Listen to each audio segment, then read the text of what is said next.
Explanation को start करने से पहले मेरी आप सभी से रिक्वेस्ट है, अगर आपने मेरे चैनल को सब्सक्राइब नहीं किया तो जल्दी से मेरे चैनल को सब्सक्राइब करें और इस वीडियो को लाइक करें। तो चलिए बिना किसी देरी के चैप्टर को स्टार्ट करते हैं।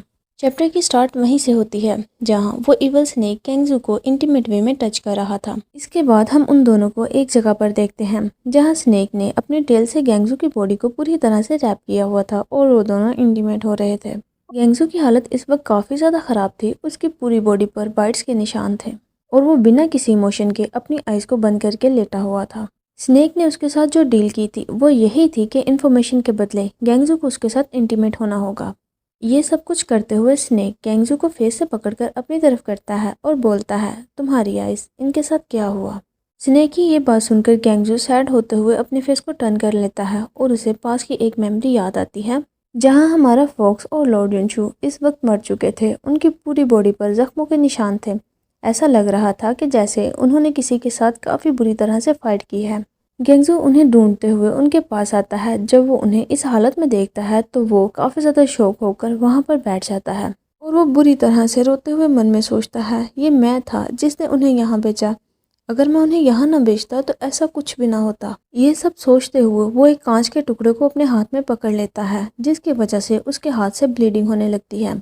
इसके बाद वो सोचता है ये सब मेरी गलती है। ये सोचते हुए वो उस कांच के टुकड़े को अपनी आंख में मार लेता है जिसकी वजह से उसकी आंख से काफ़ी ज़्यादा ब्लड बहने लगता है और वो सोचता है ये आंखें, सब कुछ इन आंखों की वजह से हुआ है।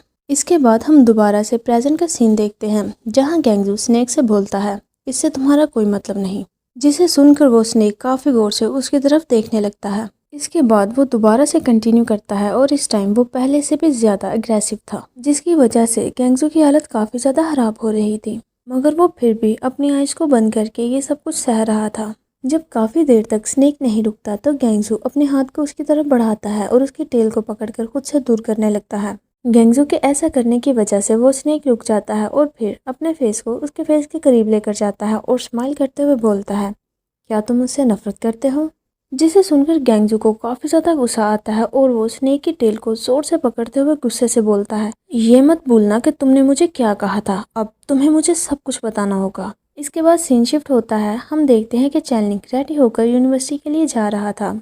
हमारा फॉक्स उसके ज़रिए आसपास की चीज़ों को देख रहा था और वो बिल्डिंग्स को देखकर काफ़ी ज़्यादा एक्साइटेड हो जाता है और बोलता है, तुम इन चौरस चीज़ों को घर बोलते हो? इसके बाद वहाँ से एक बॉय बाईसाइकिल लेकर गुजरता है जिसे देखकर फॉक्स बोलता है, ये क्या था? जिस पर चैनलिंग उसे बताता है, ये बाईसाइकिल है, ये ट्रांसपोर्ट के लिए यूज़ होती है और ये काफ़ी ज़्यादा कन्वीनियंट है। चैनलिंग को खुद से ही बातें करता देखकर आसपास में जो स्टूडेंट्स बातें करने लगते हैं कि उसे देखो, वो तो खुद से ही बातें कर रहा है, इसकी पर्सनैलिटी कितनी अजीब है और ये देखने में स्टूपिड लग रहा है। जिनकी ये बातें सुनकर चैनलिंग थोड़ा घबरा जाता है और अपने मन में सोचता है, मैं तो अपने कॉन्शियसनेस से बातें कर रहा था। इनफैक्ट अगर मैं इस बारे में ठीक से सोचूं तो अनएक्सपेक्टेडली कल रात मेरा कनेक्शन 15 के साथ हुआ और वो कनेक्शन अभी भी वैसे का वैसा ही है। मैंने कल रात उससे बहुत सी बातें की, यहाँ तक कि मुझे उसके साथ ही शावर लेना पड़ा। इसके बाद वो काफ़ी ज़्यादा ब्लश करते हुए सोचता है, मुझे इन सब चीज़ों के बारे में नहीं सोचना चाहिए। इतने में हमारा फॉक्स बोलता है, क्या ये वही गाय है? जिसकी ये बात सुनकर चैनलिंग को तो पहले कुछ समझ नहीं आती, मगर जब वो ठीक से देखता है तो उसे अपने सामने डायू नजर आता है। जिस पर फॉक्स बोलता है, क्या इस पर्सन का नाम सीनियर है? डायू को अपने सामने देखकर चैनलिंग वहीं रुक जाता है और काफ़ी ज़्यादा सैड होते हुए अपने फेस को टर्न कर लेता है। इसके बाद वो डायू को अवॉइड करने के लिए ऑपोजिट साइड पर जाने लगता है। इतने में फॉक्स दोबारा से बोलता है, सीनियर, ये कितना अजीब नाम है? जिस पर चैनलिंग अपने कॉन्शियसनेस में फॉक्स को बोलता है, ये कोई अजीब चीज़ नहीं है, सीनियर का नाम है डाइमिंग। चैनलिंग वहाँ से जा रहा होता है मगर इतने में डायू को चैनलिंग की स्मेल फील होती है और वो उसकी तरफ देखने लगता है। इससे पहले कि वो चैनलिंग के पीछे जाता, एक पर्सन उसके पास आता है और बोलता है, डाइमिंग, तुम्हें क्या हुआ? हम देखते हैं कि डायू तो कोई आंसर नहीं करता और वो सीरियस फेस बनाते हुए वहीं खड़ा रहता है। इसके बाद हम एक जंगल में एक लेडी को देखते हैं जो कि इस वक्त प्रेग्नेंट थी और उसकी हालत काफ़ी ज़्यादा ख़राब थी और वो एक पेड़ के साथ टेक लगाकर बैठी हुई थी। शायद इस वक्त उसकी डेथ हो चुकी थी। इसके बाद हम थोड़ी देर बाद का सीन देखते हैं जहां एक पर्सन एक छोटे से बच्चे को उठाकर बोल रहा होता है, ये बेचारा बच्चा, इतनी छोटी एज में ही इसके पेरेंट्स चल बसे। इसके बाद वो उस बच्चे को एक लेडी को देते हुए बोलता है, लॉर्ड टेंशन की ब्लेसिंग की वजह से ही ये बच्चा अब तक बच पाया है उन्हीं की मदद से ये बच्चा इतनी तूफानी बारिश में बच पाया है और लाइटनिंग की वजह से पहाड़ों में जो आग लगी थी वो भी इस बच्चे का कुछ नहीं बिगाड़ सकी। इसके बाद वो पर्सन अपने दोनों हाथों को जोड़कर बोलता है, माउंटेन गॉड इसी तरह ही हम पर अपनी ब्लेसिंग करते रहें। उस पर्सन की बातें सुनने के बाद वो लेडी बोलती है, अगर ऐसी बात है तो क्यों ना हम इस बच्चे का नाम रखें डाइमिंग। ये तो थी डायू की स्टोरी। इसके बाद हम हमारे फोक्स की स्टोरी को देखते हैं, जहाँ पर उसके पेरेंट्स बोलते हैं मून बीस्ट, इसके हेयर्स तो इतने ही ज़्यादा ब्राइट होने चाहिए जितना कि ये मून ब्राइट है। मगर जब हमारा फोक्स पैदा होता है तो उसके हेयर्स रेड होते हैं, जिसे देखकर उसके पेरेंट्स काफ़ी ज़्यादा हैरान हो जाते हैं और गुस्से से बोलते हैं, क्या रेड, हम तो इसके बारे में नहीं जानते। और इसके बाद हम देखते हैं जहाँ उसके मॉम एंड डैड काफ़ी ज़्यादा गुस्से से उसे बोल रहे होते हैं, यहाँ से दफ़ा हो जाओ और कभी भी यहाँ वापस मत आना। और हमारा बेबी फोक्स, उसे तो कुछ समझ ही नहीं आता कि उसके मॉम एंड डैड उसके साथ ऐसा बिहेवियर क्यों कर रहे हैं, जिनके ऐसा करने की वजह से फोक्स तो डर के मारे कांप रहा था। इसके बाद हम उसे काफ़ी बुरी हालत में एक जगह पर गिरा हुआ देखते हैं, जहाँ वो मन में सोच रहा था, मॉम आपने मेरे साथ ऐसा क्यों किया, सिर्फ इसीलिए कि मेरे हेयर्स वाइट नहीं हैं। मगर इसमें तो मेरी कोई गलती नहीं है। हम देखते हैं कि ठंड की वजह से वो कांप रहा था और इस वक्त वो काफ़ी ज़्यादा पेन में था। वो सोच रहा था, मैं मरना नहीं चाहता, मैं ज़िंदा रहना चाहता हूँ।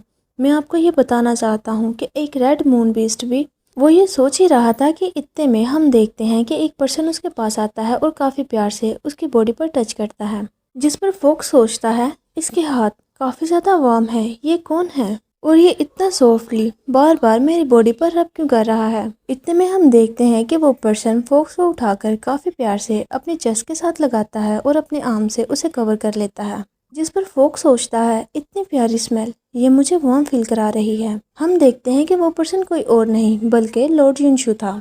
लॉर्ड युनशु बेबी फोक्स को देखते हुए बोलता है, एक रेड मून बीस्ट, तुम तो बहुत प्रीटी हो, आज के बाद से तुम मुझे फॉलो करना। लॉर्ड युनशु की ये बात सुनकर फोक्स की आंखों से आंसू निकलने लगते हैं। इसके बाद हम कुछ साल बाद का सीन देखते हैं, जहां डायू थोड़ा बड़ा हो चुका था, जिसे देखकर आसपास वाले लोग बोलते हैं, ये लिटिल गोस्ट तो काफ़ी ज़्यादा अजीब है, मैंने कभी इसे बोलते नहीं सुना, ना ही ये हंसता है और ना ही ये रोता है और इसकी आंखें हमेशा चमकती रहती हैं। इस पर दूसरा पर्सन उसे चुप कराते हुए बोलता है, चुप करो वरना वो सुन लेगा। Last year old man die की वाइफ इलनेस की वजह से गुजर गई थी, तब से ये बच्चा अकेले ही सरवाइव कर रहा है। जिस पर दूसरा पर्सन बोलता है, तुम्हें इसकी फिक्र करने की कोई ज़रूरत नहीं है, माउंटेन इस वक्त बंजर हो चुके हैं, लेकिन ये ना सिर्फ हर्ब्स को ढूंढ लाता है बल्कि जंगली जानवरों का भी शिकार कर लेता है। जिस पर दूसरा पर्सन बोलता है, चलो अब यहाँ से चलते हैं, हमें और भी बहुत काम करने हैं। इसके बाद हम डायू को देखते हैं, जिसके पास वही ईवल था।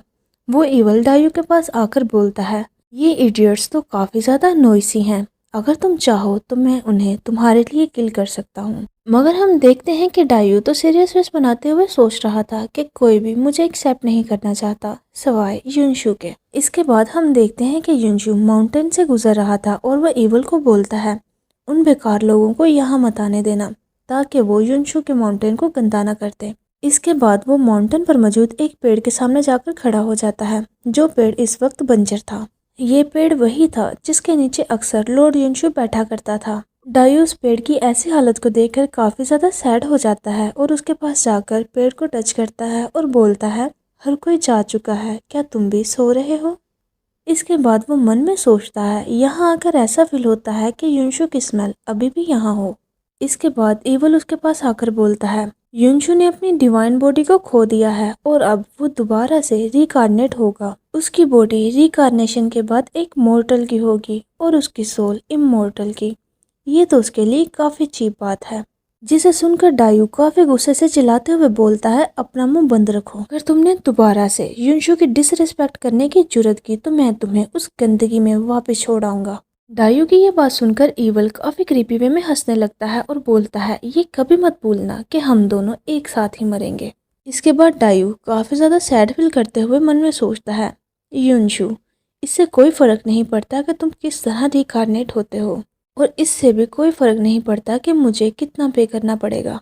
मैं तुम्हें ढूंढ लूँगा और तुम्हें कभी भी खुद को छोड़कर नहीं जाने दूँगा। जो मैंने किया मुझे भी उस तबाही में मर जाना चाहिए था। इसके बाद वो हमें बताता है कि युनशु के साथ मेरा ऑब्सेशन थोड़ा सा भी कम नहीं हुआ, यहाँ तक कि मैं मर गया, मेरी बॉडी ख़त्म हो गई और मेरी सोल भटकने लगी। मेरे पास सिर्फ मेरी मेमोरीज ही बची थी और मैं अपनी सोल के साथ दूसरों की बॉडी को कैप्चर करने लगा।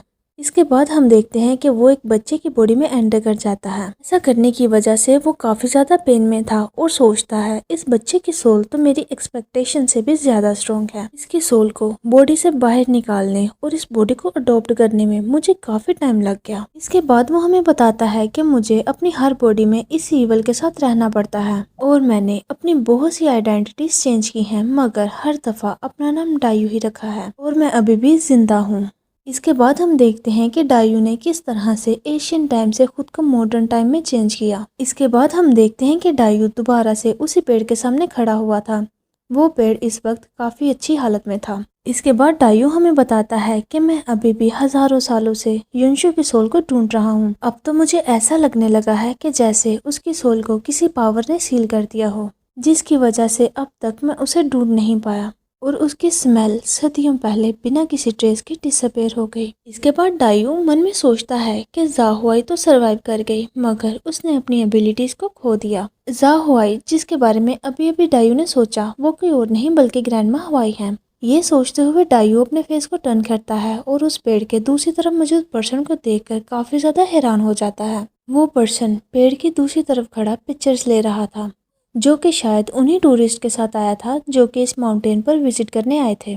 और वो पर्सन कोई और नहीं बल्कि हमारा चैनलिंग था, जिसे देखकर डायू काफी ज्यादा हैरान हो गया था, क्योंकि लॉर्ड युनशु डायू की फॉर्म में रिकार्नेट हुए थे और उन दोनों का फेस बिल्कुल सेम था। इसके बाद हम उन दोनों को एक दूसरे के सामने खड़ा देखते हैं, जहां डायू हमें बताता है कि मैंने उसे ढूंढ लिया। इसके साथ ही ये चैप्टर यहीं पर एंड होता है। अगर आपको ये वीडियो अच्छी लगी हो तो प्लीज़ प्लीज़ प्लीज़ इसे लाइक करते जाएं। Thanks for watching. मिलते हैं आपसे नेक्स्ट वीडियो में, तब तक के लिए बाय बाय।